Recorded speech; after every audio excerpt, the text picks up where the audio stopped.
The potato leafhopper can be a thorn in the side of alfalfa producers and has been for many producers east of Grand Island. Producers here in Nebraska will typically have some warning as they tend to show up in the state of Kansas before they make their way up here to the cornhusker state. However, if treatment is needed, there is some options available to producers. Market Journal's Mike Straub recently caught up with Extension Entomologist Bob Wright to learn the details.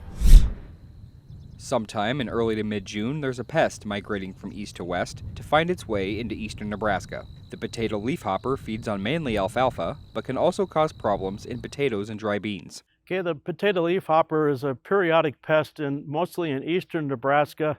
It overwinters in the Gulf Coast states and then flies up each spring. Usually we see it sometime in early to mid-June in eastern Nebraska.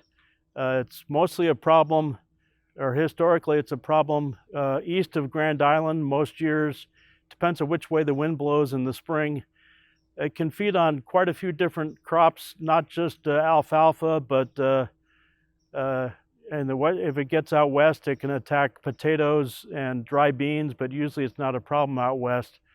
Specifically in alfalfa, if they're in the field, you'll start seeing yellowing of the leaf tips, sort of a triangular yellowing on the leaf tip. And if they're abundant enough, they can stunt the plant growth and reduce yield. So that's the important thing. And since they migrate up, they can appear rather suddenly in the spring or early June.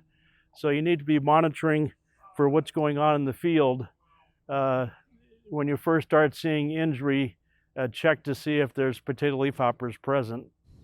If not quickly identified, the quarter-inch insect can cause large issues for producers by causing damage and reducing yields. Leafhoppers are small, very small insects, about maybe a quarter-inch long.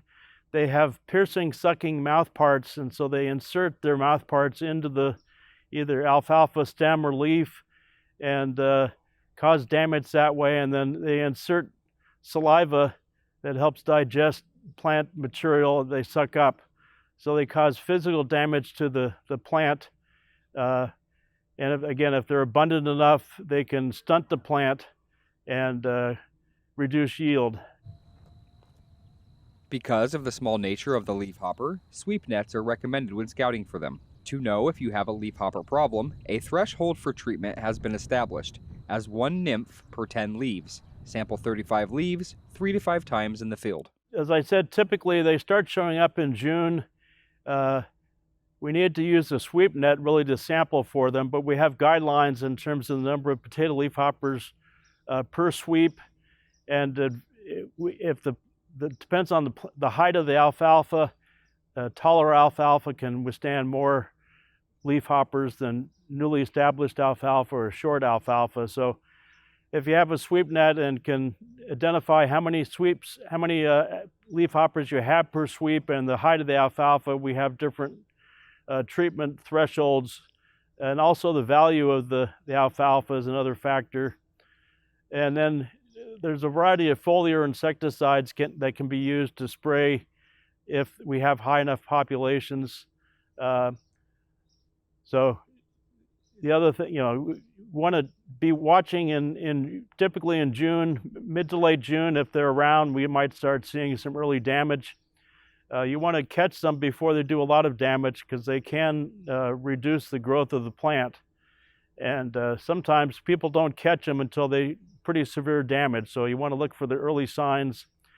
That leaf yellowing at the tip of the leaf is a good early sign, and then check to see if there are some potato leafhoppers in the area. If not caught quickly, the small leafhopper can cause issues for your yields. Keeping an eye out for early damage is key to keeping leafhoppers out of your fields.